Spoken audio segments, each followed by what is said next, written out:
Bismillahirrahmanirrahim.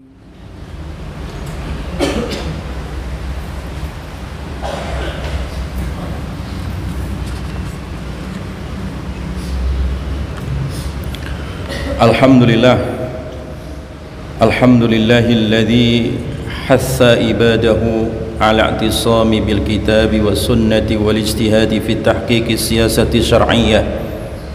Ahmaduhu subhanahu wa ashkuruhu dhul fadli wal minnah.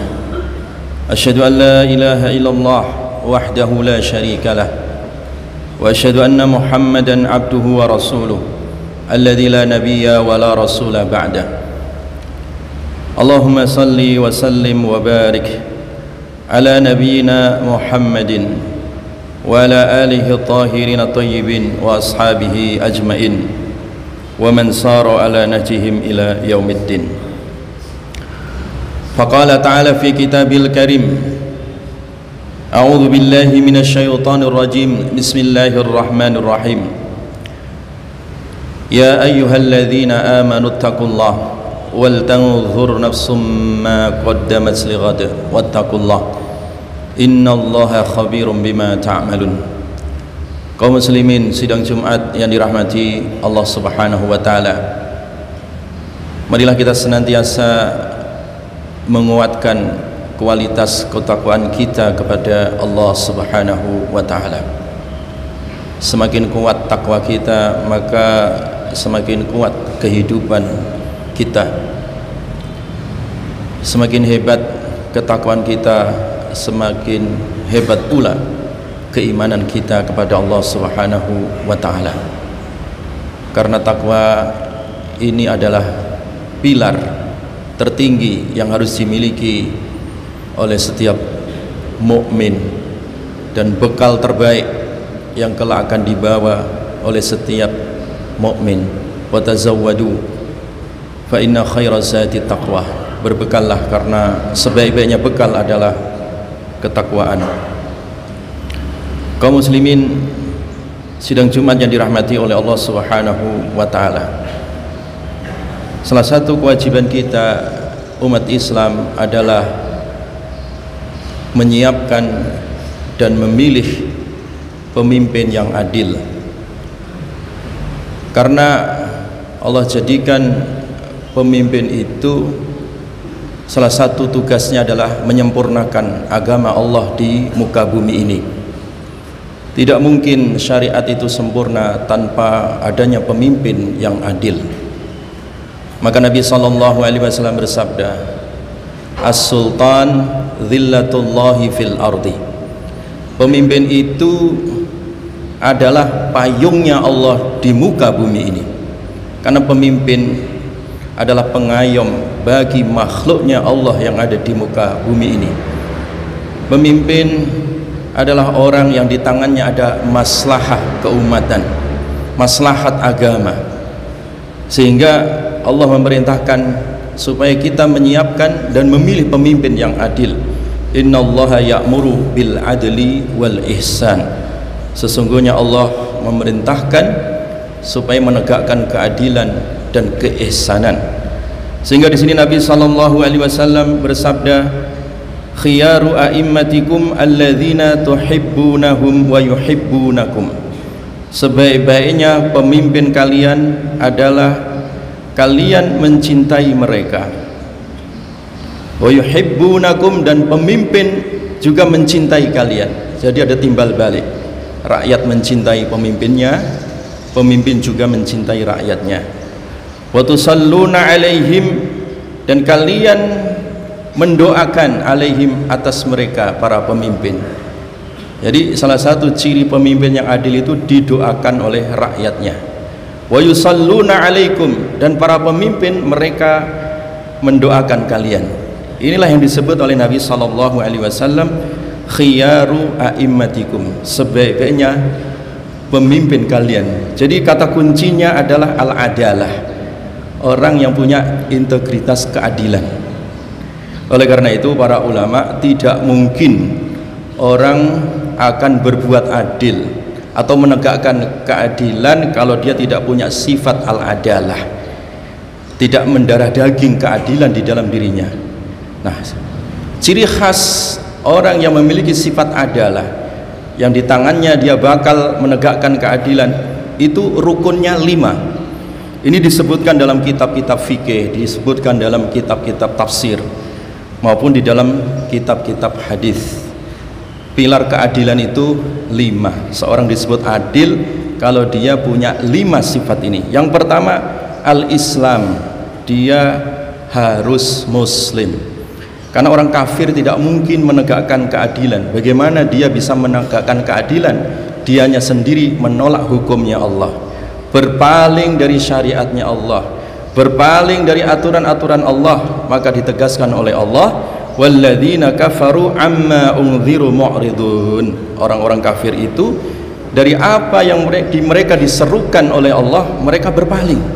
Sehingga orang kafir tidak mungkin menegakkan keadilan bagi dirinya, keluarganya, masyarakatnya, bangsa negaranya, bahkan dunia global. Itu tidak mungkin kalau dirinya seorang kafir. Oleh karena itu, syarat orang yang adil itu dia harus muslim.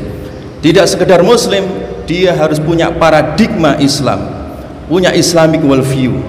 Oleh karena itu di Universitas Ibnu Khaldun ini mata kuliah Islamic worldview, supaya setiap mahasiswa, dosen memiliki pandangan Islam itu diajarkan mulai S1, S2 sampai S3 di semua jenjang, di semua takhusus.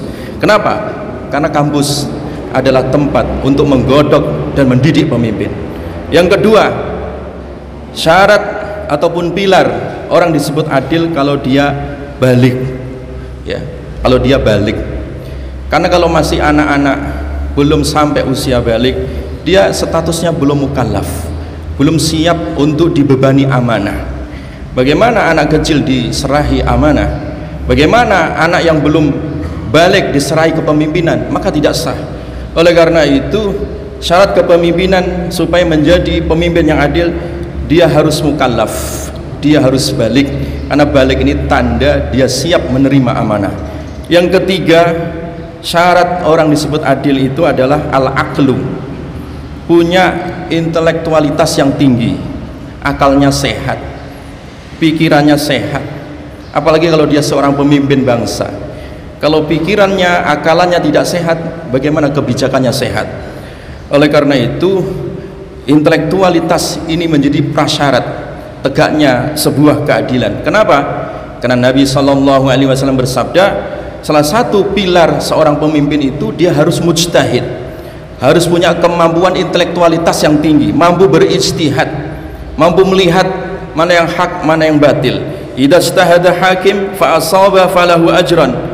Ketika seorang pemimpin, seorang hakim, seorang mujtahid, ya, ketika dia berijtihad dengan akalnya, dengan ilmunya, kemudian dia benar, falahu ajran, maka dia memiliki 2 pahala. Tsumma idza ijtahada al-hakim tsumma akhta'a falahu ajrun. Kalau toh dia sudah tinggi intelektualitasnya, memiliki kemampuan ijtihad, kalau toh dia salah, itu masih diberikan pahala, karena dia berijtihadnya bukan berdasarkan hawa nafsu, tapi berdasarkan akal dan ilmunya. Jadi oleh karena itu, al-aqlu, memiliki akal sehat, memiliki intelektualitas yang tinggi, ini menjadi prasyarat orang bisa berbuat adil. Yang keempat, jamaah sekalian, as-salamatu min asbabil fiski.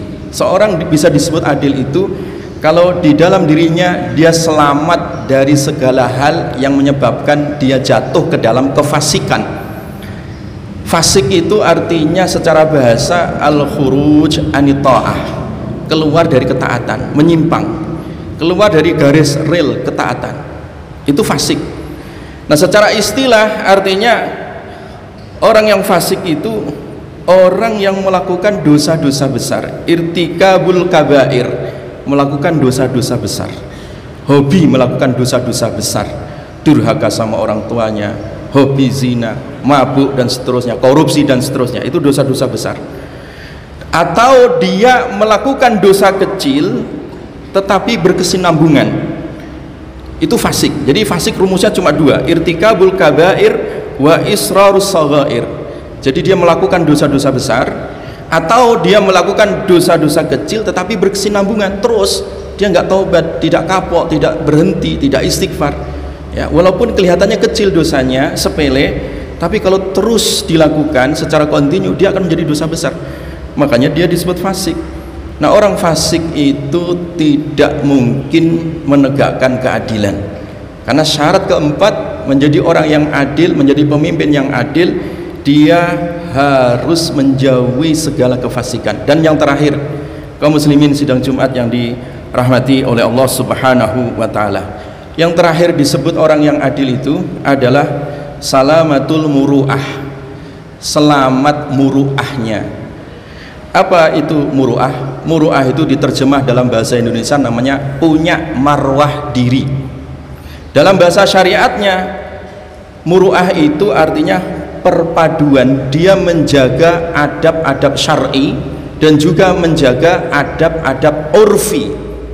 Jadi perpaduan antara adab syar'i dan urfi itu disebut muru'ah. Allah abadikan di dalam surat Al-Furqan, wa ibadur rahmanil ladzina yamshuna 'alal ardi hauna wa idza khatabahumul jahiluna qalu salama. Jadi orang yang punya muru'ah itu digelari dengan gelar yang sangat tinggi, yaitu dengan kata ibadur rahman, hamba-hamba Allah yang punya muru'ah, yang dicintai dan dekat dengan Allah, disebut ibadur rahman. Nah, ibadur rahman ciri muru'ahnya itu apa? Ya, wa ibadur rahmanil ladzina yamshuna 'alal ardi hauna, ketika dia berjalan di atas muka bumi dia tidak congkak, jalannya santun, tutur sapanya santun, perilakunya santun. Kenapa santun? Karena dia memadukan antara syar'i dan urfi, adat, ya. Terkadang orang mengatakan benar secara syar'i, tetapi ketika ucapannya tadi itu kasar secara urfi, itu juga hilang muru'ahnya. Makanya digambarkan oleh Allah ketika dia berlaku di atas muka bumi ini, dia berjalan dengan santun, tidak congkak ke atas dan juga tidak terlalu lemah ke kanan maupun ke kiri maupun ke belakang maupun ke depan. Dia tawadhu, hauna. Wa idza khatabahumul jahiluna qalu salama.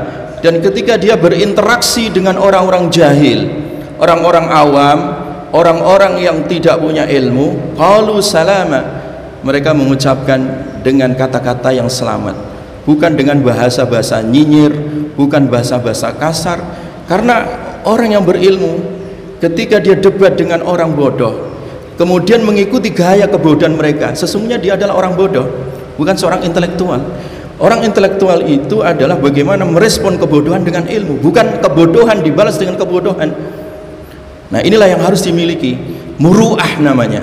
Jadi sekali lagi, orang disebut adil itu kalau memiliki 5 rukun tadi. Dia muslim, dia balik, dia berakal, dia selamat dari kefasikan, dan yang terakhir dia memiliki muru'ah, memiliki marwah diri. Jadi inilah 5 syarat yang ditetapkan oleh para ulama, disepakati oleh ulama supaya kita bisa menegakkan keadilan. Karena kepemimpinan itu tidak sah di tangan orang zalim. Mujahid, Imam Mujahid, muridnya Ibnu Abbas, mengatakan la yakunu imaman zaliman, tidak sah mengangkat pemimpin dari orang yang zalim. Imam Al-Qurtubi juga mengatakan la khilafa bainal ummati fi annahu la yajuzu an tuqada al-imama li fasikin. Ulama sepakat, kata Imam Al-Qurtubi, tidak sah alias tidak boleh mengangkat pemimpin dari orang yang fasik. Dan ketika Allah menetapkan Nabi Ibrahim sebagai pemimpin, Allah katakan inni ja'iluka lin-nasi imama qala wa min dzurriyyati qala la yanalu ahdiz zalimin, la yanalu ahdiz zalimin. Allah sudah menggariskan di dalam Al-Quran, tidak mungkin ya menjalankan visi misi yang telah Allah berikan di muka bumi ini orang-orang zalim, ya, tidak mungkin itu, ya, karena Allah memerintahkan keadilan dan Allah mengharamkan kezaliman. Aqulu qauli hadza wa astaghfirullahal azim wastaghfiru innahu wal ghafurur rahim.